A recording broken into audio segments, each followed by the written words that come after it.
Good evening and welcome to another instalment of 10 Minutes by the Tank. And tonight we've got the independent candidate standing for the seat of Dubbo in the upcoming state election, Mr. Matthew Dickerson. Matthew, thanks for joining us by the Tank. Mr. getting a bit old sounding now, throwing Mr. in the front there. I respect my elders. Good word. Good word.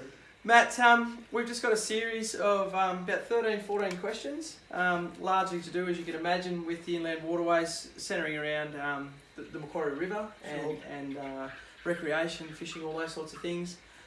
Just to give our followers some insight into who they're actually voting for. Very good.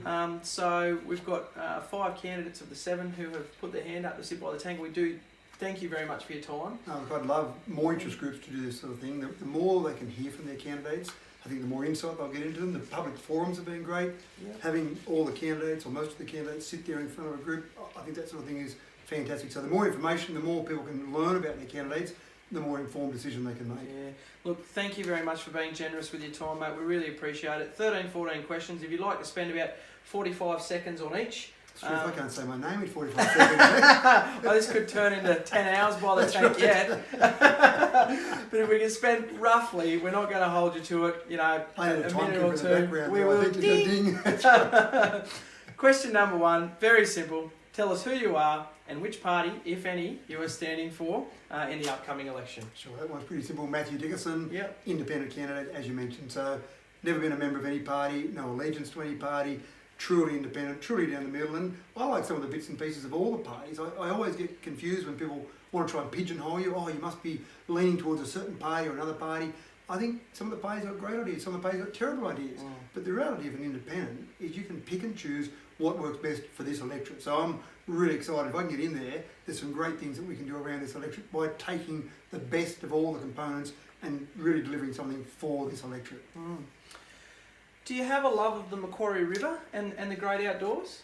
Well, I do mountain bike a lot.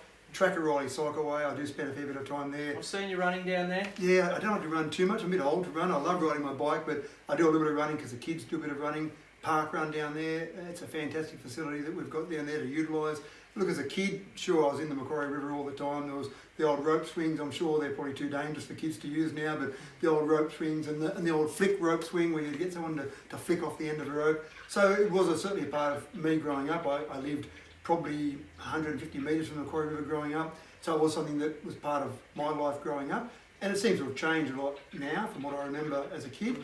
Triathlons, I used to do triathlons in the old Macquarie River. Downstream, I loved that because swimming wasn't my strongest leg, so it was always good. So it is such an important part. And one of the things when I was mayor was that people used to talk a lot about the fact that Dubbo has turned its back on the Macquarie River. So it was a bit of a focus to try and get more things that looked at Macquarie River. The Regan Park, for example, development that we looked at, the master plan there was one of the ideas to try and take advantage of the Macquarie River more. And certainly I think the potential is there to try and make that more a part of the Dubbo downtown environment. How am I going 45 seconds? No, you're going pretty well. Ding!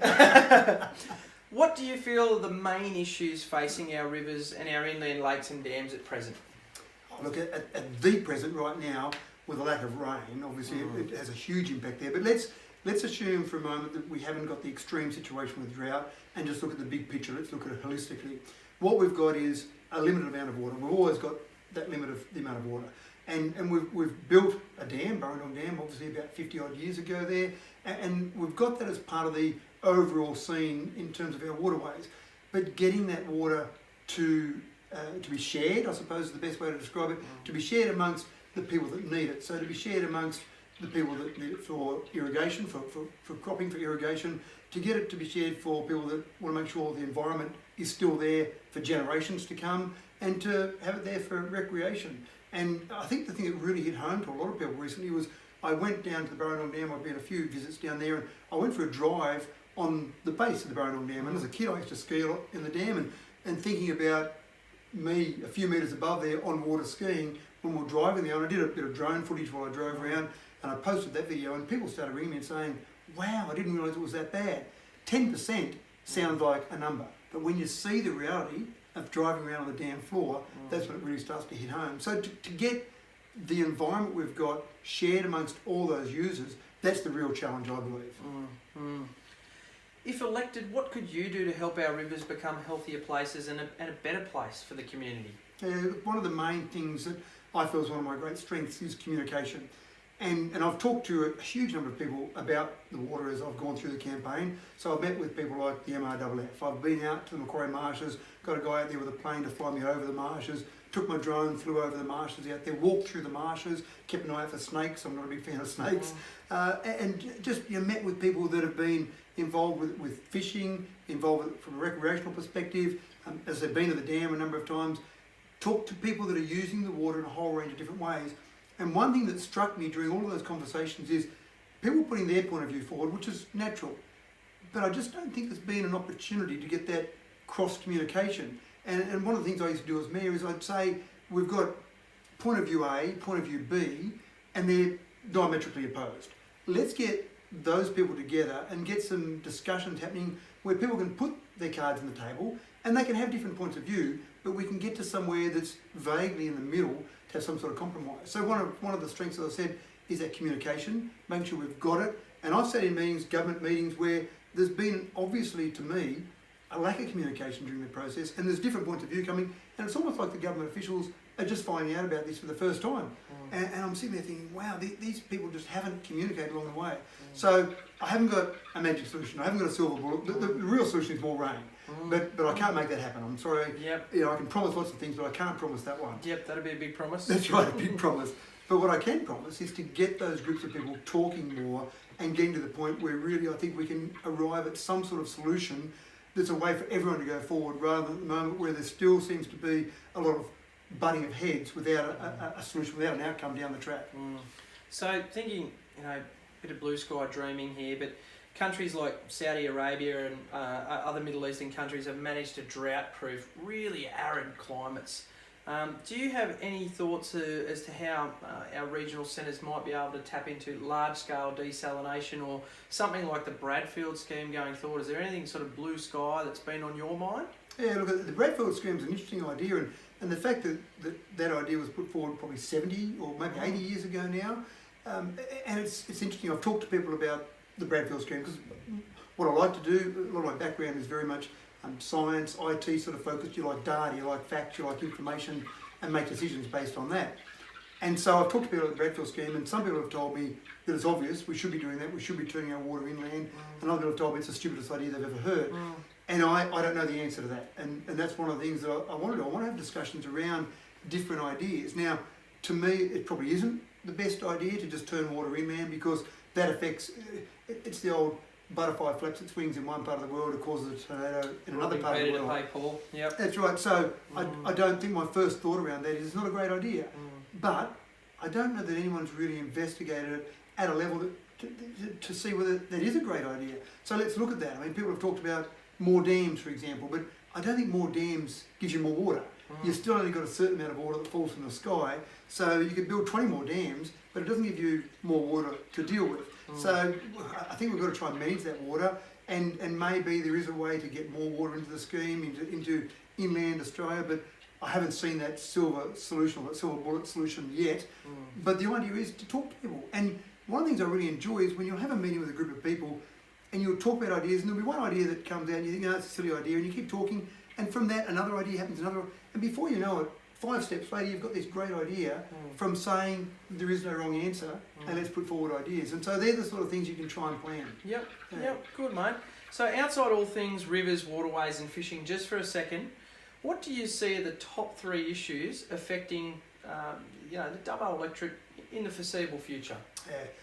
Probably one that has been talked about a lot as I've travelled around is frustration with the parties and the bickering and the focused on their position in a party, and people are so frustrated that no one's focusing on the electorate. So as I've travelled around, there's not one single factor that's really important to everyone because it's different in different areas, but that's one single factor that's come across. They want people to focus on the electorate. They want people to focus on getting outcomes, about solutions, not, hey, I want that position and I'll badmouth you to get that position, and all that negativity. So I went from the beginning and said, I'm not going to badmouth any other candidate, I'm not going to badmouth the individuals, I'm going to go and see what I can do that's positive. So then you get to what's important to people across the electorate, and it is different. I've travelled to 131 localities, that's all the localities in the electorate. I spent almost 40,000 kilometres and almost 10 months getting around all those localities. talking to people, knocking on doors. And when I talk to different people in different areas, there are always different things that are important. So Wellington, 24-hour policing, no doubt about it. That's the most important thing for them. When you go down to Piramal and Crudon areas, the wind farm that's under construction there is important. Mudgee's a real challenge, because Mudgee, there's some people there very concerned about the environment, but you've got 36.1% of the income for Mudgee comes from coal mining, which seems like it's not that environmentally friendly. So you've got this almost complete different or opposing views there in the Mudgee area. So getting that solutions right for them is important. You go to Trangie, Bundamar, Dandaloo, it's all about the drought. That's all that's important out there. And Narromine, 24-hour policing and inland rail are the important things there. So it does vary. But big picture, health, cost of living and roads. And I just don't think we're getting enough money spending out here on things like health. Mudgee, a good example, $70 million on a new hospital, but we'll have no extra facilities. If you want a mammogram, you probably don't, but if you're a female and want a mammogram in Mudgee, you can't get it. It's a pretty basic service. You want an MRI in Mudgee, you can't get it. So getting more money spent in regional areas, in this electorate in particular, to deliver health, better cost of living, through things like cheaper power bills, and certainly roads, they're three things that do cut across the entire electorate. I think I blew my 45 seconds on that one. That's okay, there's no fines, it's all good.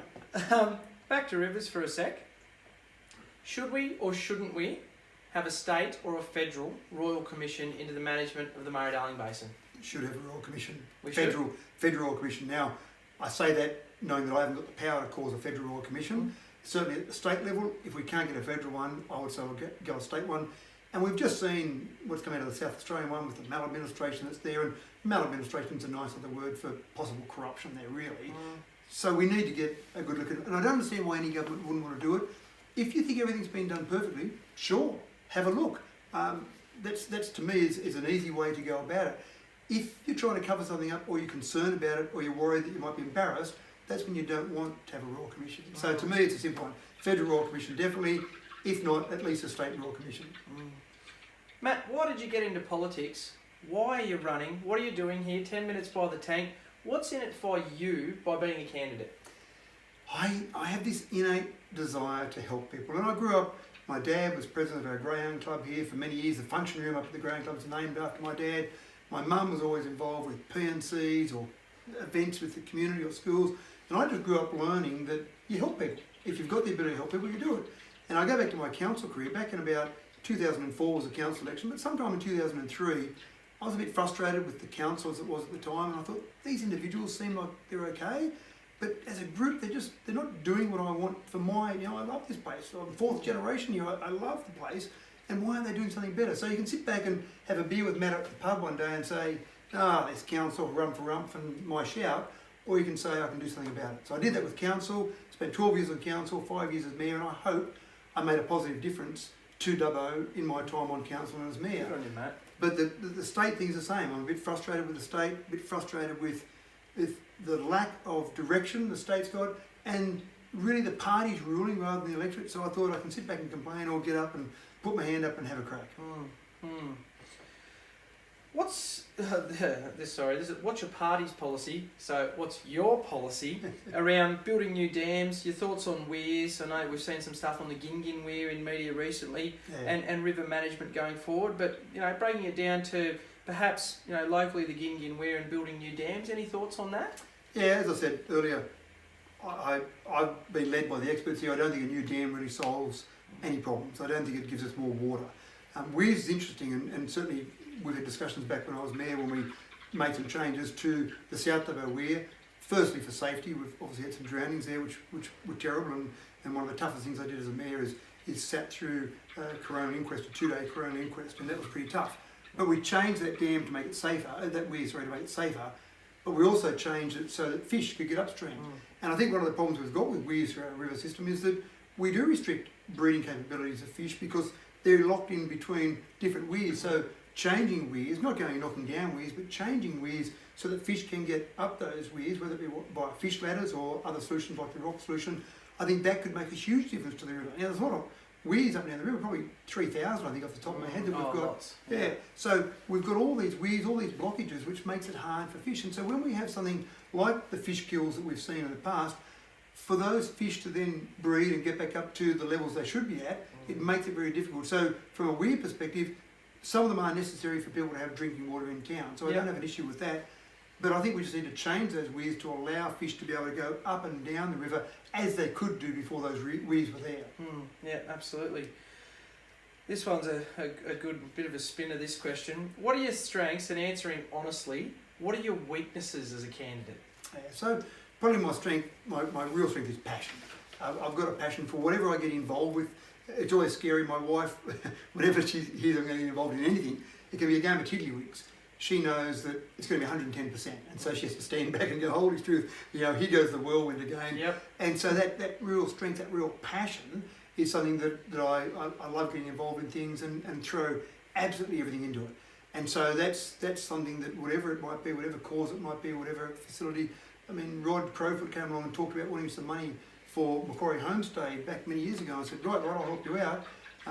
3,500 kilometres, 3 bike rides, 2 Guinness World Records. Later, there's $400,000 in Macquarie Homestay's bank account. And there's a lot of people who don't like me anymore because they've got sore bottoms from the 1,000 kilometres they've ridden. So it's that sort of thing. From a weakness perspective, sometimes it's almost the same thing. Get involved 110%. Sometimes I need to be able to step back and let other people take control or other people do things, but just getting involved at every level of things and really making sure I'm intricately involved in things sometimes can be a weakness, because sometimes you've got to focus on what you need to spend your time on rather than getting too involved in certain things and getting bogged down in those things. So sometimes I've got to sit back and go, no, I need to leave this to that person or this group of people to do. That's not where I need to be involved. I need to be involved somewhere else. So that can be a weakness sometimes. Yep.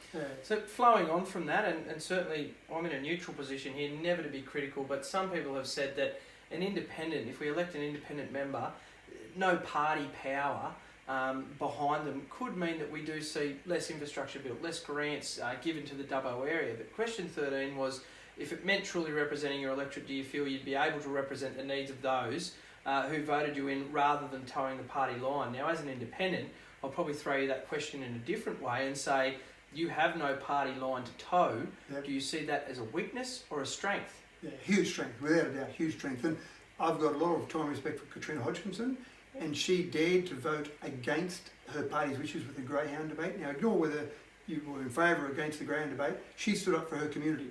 And the day after that, she lost her positions in the party.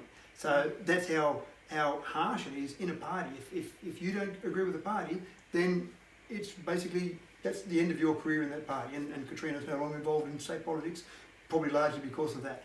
So I've got no party line to tow, which I think is a huge strength.